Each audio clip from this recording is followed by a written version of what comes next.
अस्सलाम वालेकुम व्यूअर्स, मैं आपकी मुलाकात करवा रहा हूं एएस एंटरप्राइजेस के डायरेक्टर से शमीला से, जो एक बहुत ही एक एक्सेलेंट बिजनेस मॉडल के ऊपर काम कर रहे हैं। बहुत कम हमें ऐसे बिजनेस मॉडल्स नज़र आते हैं जो इस तरह की कंसल्टेंसी सर्विसेज दे रहे हैं, जो हमारे मुल्क के लिए इतनी इंपॉर्टेंट, इतनी इफेक्टिव हैं, जिसका अंदाज़ा हमें तभी होगा जब हम इनसे गपशप करेंगे। कंसल्टेंसी क्या दे रहे हैं, किस हवाले से आपकी स्पेशलाइजेशंस हैं, थोड़ा सा हमारे व्यूअर्स को बताइएगा प्लीज़। जी ज़रूर। बेसिकली हमारी कंपनी का नाम है एएस एंटरप्राइजेज। एएस एंटरप्राइजेज जो है it is dealing only pertaining to environmental solutions. ठीक है, साथ में हमारी पार्टनरशिप है विद वेस्ट बस्टर्स, वो भी हमारी ही है। वेस्ट बस्टर्स जो है that is dealing with waste management. दोनों चीज़ें जो हैं वो एनवायरनमेंट को ही केटर करने के लिए बनाई गई हैं। हमारा प्राइमरी मकसद जो है that is for the preservation of environment, और हम ज़्यादातर जो डील करते हैं वो करते हैं एनवायरमेंटल प्रोटेक्शन अथॉरिटी EPA, जो हर मुल्क में अपना अपना होता है। पाकिस्तान में EPA ही है, तो उसकी ज़्यादातर हम कंसल्टेंसी देते हैं। मेरे लोग तो एनवायरमेंटल के हवाले से ना तो इंटरेस्टेड होते हैं, ना ही उनको इसकी इंपॉर्टेंस का अंदाज़ा है। तो आपके लिए बड़ा मुश्किल नहीं होता अपने क्लाइंट को, एक नए क्लाइंट को एजुकेट करना? जी, हमें सबसे बड़ा मसला ही ये है कि जो SMEs हैं उनको एनवायरनमेंट रिलेटेड एक तो सोल्यूशन ही चाहिए, ठीक, दूसरा वो एनवायरनमेंट रिलेटेड प्रॉब्लम को प्रॉब्लम समझते नहीं है। ये प्रॉब्लम ही नहीं है। वो कहते हैं कि जी उनका basic there is a very simple formula for them. एक treatment plant will cost you around 60 lakh rupees अगर एक अच्छा यूनिट हो। इससे मोर और लेस ऊपर नीचे हो जाता है डिपेंडिंग ऑन कि कितना पानी का फ्लो है। वो कहते हैं कि जी 60 lakh rupees I am going to invest on a waste water treatment plant. इससे बेहतर है कि वही 60 लाख रुपया मैं अपने बिजनेस में इन्वेस्ट कर लूँ, जिससे मैं प्रोडक्शन के थ्रू कोई बेनिफिट गेन कर सकूँ। वो इन चीज़ों को इंपॉर्टेंस देते ही नहीं है। उनके नज़दीक ये चीज़ें एक टोपी ड्रामा है।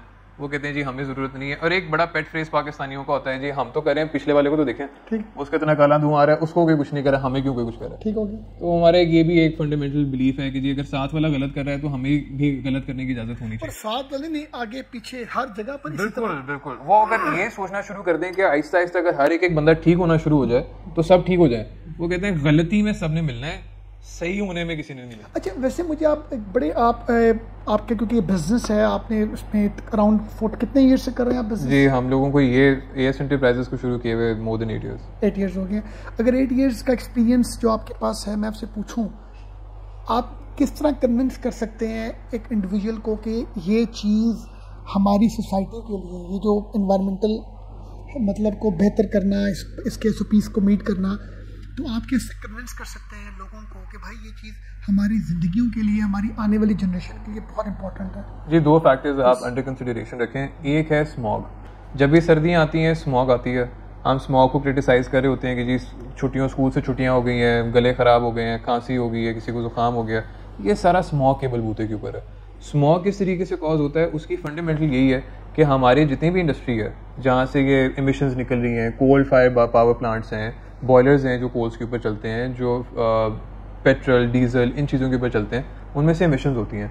वो एमिशंस जब एटमॉस्फेयर में जाती हैं तो वो वहीं पे ग्रीन हाउस गैस, जो कॉन्सेप्ट हमें क्लास 8 में पढ़ाया जाता है, वो कॉज करता है, जिसकी वजह से ये स्मॉग हम सब के लिए नुकसानदेह है। आप भी सर्दियों में बीमार हुए होंगे, मैं सर्दी में बीमार हुआ था, मेरे घर में जितने फर्द थे सर्दी में बीमार हुए थे। तो ये एक कॉज है जो कि हर इंडस्ट्रियलिस्ट को सोचना चाहिए कि वो अपने लिए नहीं, अपनी फ्यूचर जनरेशन जिसकी आगे आने वाली है, वो सब ये देखेंगे। और अभी तो चीज़ें आगे जाके मज़ीद नुकसानदेह होंगी, क्योंकि इंटरनेशनली स्पीकिंग अमेरिका और बाकी जगहों पे तो उन्होंने कहा है कि जी स्मॉग अगर इसी तरीके से चलते रही है, इट्स कंटिन्यूज टू राइज, तो वो शायद लोगों को बाहर निकलने छोड़ दें। Whereas waste water treatment plant ये कि हमारे पास फ्रेश वाटर जो है वो ख़त्म होने वाला है। अभी हम लोगों को एहसास नहीं होता, हम कह रहे होते हैं कि जी बोर करवा लें तो पानी आ जाएगा ज़मीन से। ये जी ज़मीन का बोर है, कोई मसला नहीं है। ज़मीन का बोर जो है वो ज़मीन में पानी होता है। ज़मीन में पानी ही अगर ख़राब जाएगा या ज़मीन का पानी ही ख़त्म हो जाएगा तो फिर पानी कहाँ से आएगा? क्योंकि एक कॉन्सेप्ट है कि जनाब ये इंडिया से वो गंदम काटते हैं तो वहाँ से आ जाती है। अच्छा, गंदम का इसके साथ कोई लेन देन नहीं है, ये बता दें लोगों को। देखिए, गंदम का इसके साथ कोई लेन देन नहीं है। गंदम जो उसका जो पार्टिकल होता है उसकी डेंसिटी थोड़ी सी ज़्यादा होती है, वो नीचे बैठ जाती है। ये जो एमिशंस होते हैं ये हमारे एटमॉस्फेयर में होते हैं, जो हवा में नहीं जा सकते।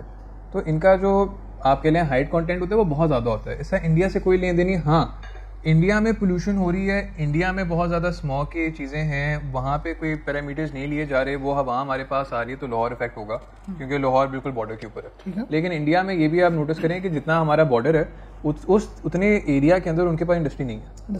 ठीक है, तो वो इंडिया से एज सच हम लोगों को अफेक्टेड नहीं है।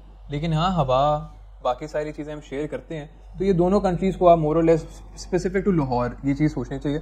कराची के पास तो वो भी नहीं है। कराची के पास ये है कि ये समंदर है, हवा बहुत तेज से चलती है, तो जितना भी पोल्यूटेंट होता है वो आगे चला जाता है। लाहौर के पास तो वो नहीं है, तो इसीलिए वो एक मिक्स एक है उसका हम इंडिविजुअल कैपेसिटी में जो हम लोग हैं, अपने घरों में रह रहे हैं, छोटे मतलब अपने छोटे छोटे काम कर रहे हैं, कॉर्पोरेट्स के हवाले से मैं बात नहीं कर रहा, तो उनको भी आप क्या मैसेज देना चाहेंगे? वो आप प्लीज़ मेक श्योर करें कि इंडस्ट्रियल एरिया से ज़रा दूर हैं, वहाँ पे करीब घर ना लें, क्योंकि उससे आप मोर और लेस किसी ना किसी तरीके से अफेक्टेड तो होंगे।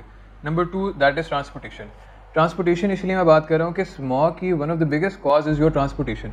लाहौर के अंदर इस टाइम पे जितनी ज़्यादा गाड़ियाँ हैं जिसका हम सोच भी नहीं सकते कि रोज़ चल रही हैं, जो कि कोई उनका कोई बैकअप नहीं है, कोई हाइब्रिड सिस्टम नहीं है, गाड़ियाँ महंगी हो गई हैं, लोग अफोर्ड नहीं कर सकते, तो वो एक बहुत बड़ा इशू है जिसके ऊपर वी शुड कंसिडर। थिर्डली पानी, हम वेस्ट ना करें, पानी को जितना कंजर्व कर सकते हैं उसे कंजर्व करें। And lastly that is garbage. इसीलिए मैं कह रहा हूँ, उसको एम्फेसाइज है कि गार्बेज जो है वो आपकी ज़मीन, फसल, बकाया सारी चीज़ें वो क्लॉग करता है, ख़राब करता है, टॉक्सिक होता है। आपके नाले, आपके कैनाल्स, आपकी बाकी सारी चीज़ें, लोग वहाँ पे गंद फेंक रहे होते हैं। आपका फ्रेश वाटर की, वही मैंने आपको बताई कि आपके पास अगर 1000 टन पानी भी है, उसमें आपने 1 टन जो है केमिकल टॉक्सिक वेस्ट फेंक दिया, तो वो 1000 टन ज़ाया। आप गार्बेज फेंक देंगे तो वो बिल्कुल ज़ाया हो जाएगा। कनाल की भी आप हालत देख लें, हमारी क्या है, कुछ भी नहीं है, खाली है, बिल्कुल खाली होता है या गंदा होता है। हम जैसा बंदा तो वहाँ पे उंगली भी डालने का नहीं सोच रहे होते, लोग वहाँ पे कपड़े भी धो रहे होते हैं। तो दीज आर द थिंग्स जो हमें यूजुअल प्रैक्टिस में ये सोचनी चाहिए। चलिए जी, बहुत शुक्रिया, आपने बड़ा अच्छा गाइड किया। व्यूअर्स, मैं उम्मीद करता हूँ कि ये सारी जो इन्फॉर्मेशन है वो बड़ी प्रोडक्टिव हो हम सब के लिए, क्योंकि ये चीज़ आने वाली जनरेशंस के लिए बड़ी इंपॉर्टेंट है, हमारे लिए तो है ही है, आने वालों के लिए भी बड़ी इंपॉर्टेंट है। जी बहुत शुक्रिया, आपने भी देखा। अल्लाह हाफ़िज़।